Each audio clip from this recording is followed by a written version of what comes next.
हरिओम। आज हम सुनेंगे 4.8 पतंजल योग सूत्र। यह है ततस्तद्विपाकानुगुणानामेवाभिव्यक्तिर्वासनानां।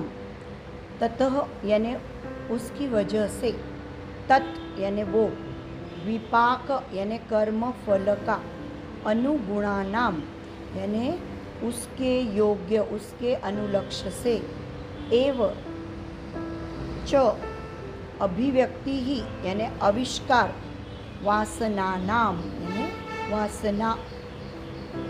तो इतरे जन्म का कर्म त्रिविध होता है और उसकी वजह से उस कर्मों का, फलों का योग्य ऐसे वातावरण होगा तो उस वासनाओं का आविष्कार होता है। अभी आगाशे सर ने बताया है कि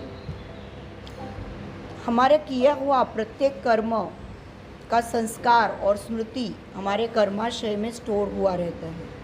तो कर्म सिद्धांत की जैसे पिछले जन्मों का स्मृति संस्कार भी कर्माशय में स्टोर हुए रहते हैं और उन संस्कारों के सीड्स जब अंकुरित होने के लिए योग्य ऐसे वातावरण मिला तो उस अनुसार कर्म करने की वासना चित्त में जागृत होती है। तो मन में निर्माण होने वाली वासना यानी संचित स्मृति, संस्कारों के आविष्कारों का प्रयत्न, और यह वासना कर्म करने की प्रेरणा देती है। परंतु वो कर्म करने हैं या नहीं करने, ये बुद्धि डिसाइड करती है। भारतीय संस्कृति के संकल्पना के अनुसार मानवी जन्म मिलने के पहले 84 लाख योनि में से जीव का प्रवास हुआ रहता है। तो उसकी वजह से गत जन्म के पाशवी संस्कार भी चित्ताशय में स्टोर हुए रहते हैं। तो मानवी ब्रेन का संशोधन करने वाले वैज्ञानिक यानी साइंटिस्ट भी बोलते हैं कि मानवी ब्रेन का बहुतांश रचना पशुओं के ब्रेन से मिलती जुलती है और इस ब्रेन के ऊपर एक ऐसे लेयर की तरह दिखने वाला जो आवरण है उसको नियो कॉन्टैक्स ऐसे बोला जाता है। तो वो ही पशुओं से कुछ अलग है और वहाँ पे इंसान को सोचने की शक्ति उसकी केंद्रित हुई है।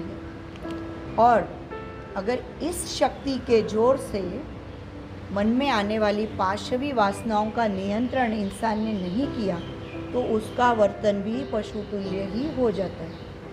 तो इस सूत्र में सत्संग का, अच्छे वातावरण का महत्व छुपा हुआ है। अगर इंसान शुद्ध सात्विक वातावरण में रहेगा तो उसके मन में सत्कर्म करने की ही इच्छा जागृत होगी। पाशवी वासनाओं को उधर कोई भी अंदर वो नहीं मिलेगा। स्टे साधु संत का संग करने से आध्यात्मिक प्रगति करने के लिए योग साधना करने की इच्छा जागृत होगी, ऐसे उन्होंने बताया हुआ है। फिर कोपर्डेकर जी ने बताया है कि हम जैसे कर्म करते हैं उस कर्म के हिसाब से हमको जन्म, आयुष्य, भोग ऐसे फल निर्माण होते हैं और जितनी वासना अनुरूप होती है उतनी वासना प्रकट होती है और उतनी बची हुई वासना चित्त में वैसे ही अव्यक्त रहती है और चित्त में राग, द्वेष और क्लेश रहते हैं। तो इन क्लेश के अनुसूर के अपने हाथ से आचरण घटता है।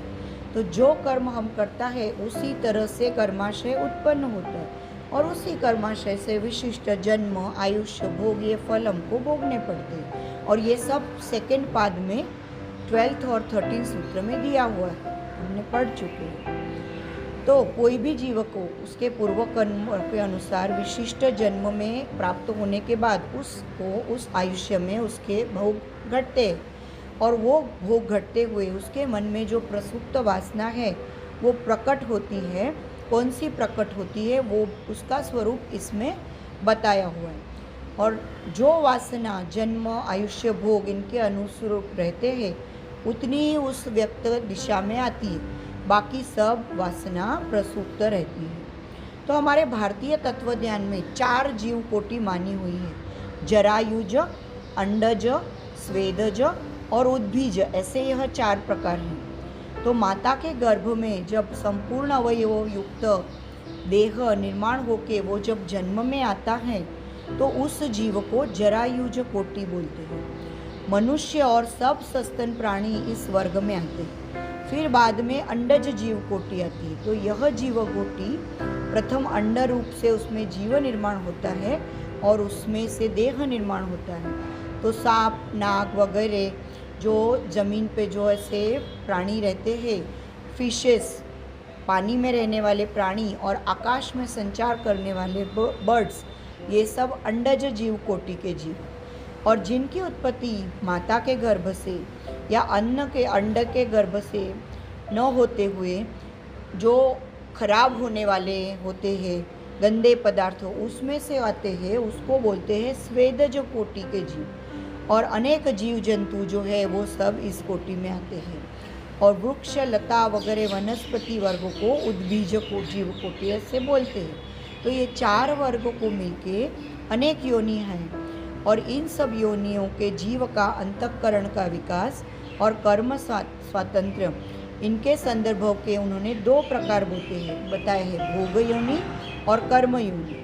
और जिनका विकास, जिनके अंतःकरण का विकास केवल सृष्टि नियम से घट के आता है, वो जीवों के योनियों को भोग योनि बोलते हैं। और जिनके अंतःकरण का विकास या जीवों का ज्ञान, इच्छा और कर्म, इन सब का संबंध आता है, उन जीवों के योनि को कर्म योनि बोलते हैं। तो मनुष्य की योनि कर्म योनि हो गई, क्योंकि उसको इच्छा स्वातंत्र्य है, कर्म स्वातंत्र्य है, विकास का स्वातंत्र्य है। बाकी बचे हुए सर्व योनि भोग योनि है। तो भोग योनि में जीवों को भोग सिंपल होते हैं, यानी प्यास लगी तो पानी पीता है, भूख लगी तो वो खाता है, भक्ष्य ढूंढते हैं, धूप, हवा और बारिश, इन सब से संरक्षण करने के लिए कहीं तो भी आसरा लेते हैं। भय निर्माण हुआ तो बचाने के लिए प्रयत्न करते हैं, अपने बच्चों का रक्षण करते हैं। ये सब नेचुरल प्रेरणा है, पर इंसान का वैसा नहीं है। अपनी वासनाओं को और इच्छाओं को खुद वो आवर कंट्रोल कर सकता है और धीरे धीरे इंसान के मन में वैराग्य के संस्कार जागृत होते हैं, तो वो लोभ, मोह इत्यादि को, विकार को कंट्रोल कर सकता है। और ये सब उसके बाह्य परिस्थिति पे डिपेंड नहीं होता है। बाहर की परिस्थिति कैसी भी हो और प्रतिकूल भी हो तो इंसान उसमें सुख मानने को सीख जाता है। और इसी की वजह से चित्त में अनेक वासना अव्यक्त रूप में रहेगी और वो सारी व्यक्त नहीं होती है। तो चित्त में सत्वगुण, रजोगुण और तमोगुण, इन गुणों का जैसा आविर्भाव हुआ रहता है, उस प्रमाण से अनुरूप उसकी वासना वैसी व्यक्त होती है। तो इतर वासना अव्यक्त ही रहती है। तो योगी के मन में बहुत कम इच्छा वासना निर्माण होती है। जीवन मुक्त पुरुष की तरह वो अपनी सारी वासनाओं को जीत सकता है और उसके मन में कोई भी वासना नहीं रहती और कोई इच्छा भी नहीं रहती। तो कोई जीवन ने पशु का शरीर लिया तो उसकी पाशवी वासना वैसी ही प्रकट होती है और अच्छी जो इच्छा है वो संचित रह जाती है। फिर स्वामी आनंद ऋषि जी ने बताया है कि सर्वसाधारण इंसान के बाबत में शुभ और अशुभ और मिश्र ऐसे विविध कर्मों से कर्माशय या संचित निर्माण होता है। तो संचित का कुछ जो रहता है वो प्रारब्ध में मिलता है, यानी इंसान को करंट जन्म में भोगना होता है। तो प्रारब्ध में जो जो कर्म जैसे ही फल युक्त होती है, जैसे ही वो संधि मिलती है, वैसे ही वो वासनाएं बाहर आती है और उस तरह के मतलब जो अंदर बैठे हुए रहते हैं वो प्रारब्ध में बाहर आ जाती है। फिर ब्रिटिश लॉर्ड एक्टन, इनका अधिकार उन्होंने जो बताया है पावर करप्ट्स में, कि अधिकार ही अधिकारी को भ्रष्ट करता है। ये वाक्य बहुत बार बोला जाता है। मंत्रियों का, विविध सरकारी कर वसूल करने वाले अधिकारियों का या पुलिस अधिकारियों के कुर्सी पे जैसे ही बैठते हैं तो उस कुर्सी के प्रभाव से इंसान भ्रष्टाचारी होता है, ऐसा सर्वसाधारण समझ होता है। परंतु यह समझ यानी निखालस गलती है, इसे उन्होंने बताया। कि भ्रष्टाचार की मनोवृत्ति इंसान के अंदर ही छुपी हुई रहती है और वो जैसे ही कोई ऐसी संधि प्राप्त होती है तो वो प्रकट होती है। तो कुछ ठराविक जगह पे जाने के बाद झूठापन करना ही पड़ता है, झूठपन के सिवाय धंधा हो ही नहीं सकता इत्यादि ऐसी गैर समझ समाज में रूढ़ हुई। परंतु सच्चाई से जीने वाला, सच्चाई से बिहेव करने वाला कोई सरकारी अधिकारी या व्यापारी अपने को मिला तो ये समझ कैसे गलत है ये हमको समझ में आता है। तो ऐसे प्रामाणिक वृत्ति की मनोवृत्ति की व्यक्ति बहुत बार आध्यात्मिक मार्ग में गई हुई होती है, तो इसकी वजह से वो वैसी होती है और इसको कोई तो भी साक्षात्कारी संत ने दीक्षित होता है, वो इसकी वजह से वो अच्छे होते हैं, ऐसे उन्होंने बताया, उनका शिष्य होता है। तो कर्म फल का भोग व्यक्ति व्यक्ति में देवाण घेवाण नहीं रहती है। तो कोई व्यक्ति ने मेरे पे उपकार या अपकार किया, मतलब उसकी परत फेड़ और उसकी वजह से व्यक्ति पे जन्म या आगे वाला जन्म ये अपकार या उपकार नहीं होता है। मेरा उपकार हो गया तो दूसरे पे उपकार करने की मनोवृत्ति मेरे अंदर निर्माण होती है और जैसे ही संति मिलती है तो मैं दूसरे पे उपकार करता हूँ। मतलब क्या कि कर्म फल का जो भोग है वो देवाण घेवाण व्यक्ति व्यक्ति में होता है, ऐसे नहीं है।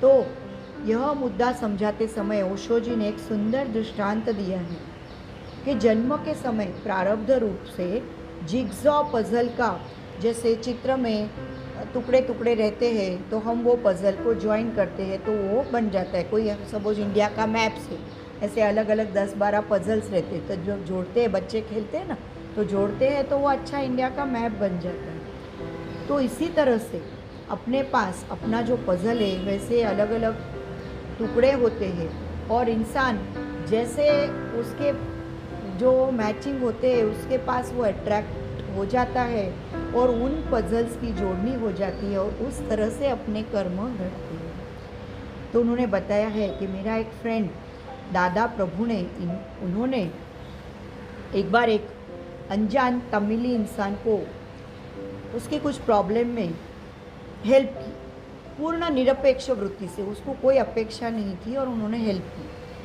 तो बहुत सारी हेल्प की। तो वो इंसान बहुत उससे एकदम वो हो गया, उसको अच्छा लगा। तो वो बोला उस उपकारकर्ता को कि दादा आपके उपकार तो मैं कैसे फेरूं, तो मुझे ये समझ में ही नहीं आता है, आप ही कुछ सुझा दो। तो दादा ने हंस के बोला कि एकदम सिंपल इंसान है, तुम भी किसी और को ऐसे ही उपकार करो निरपेक्ष से। तो बहुत अच्छा उन्होंने बताया हुआ है।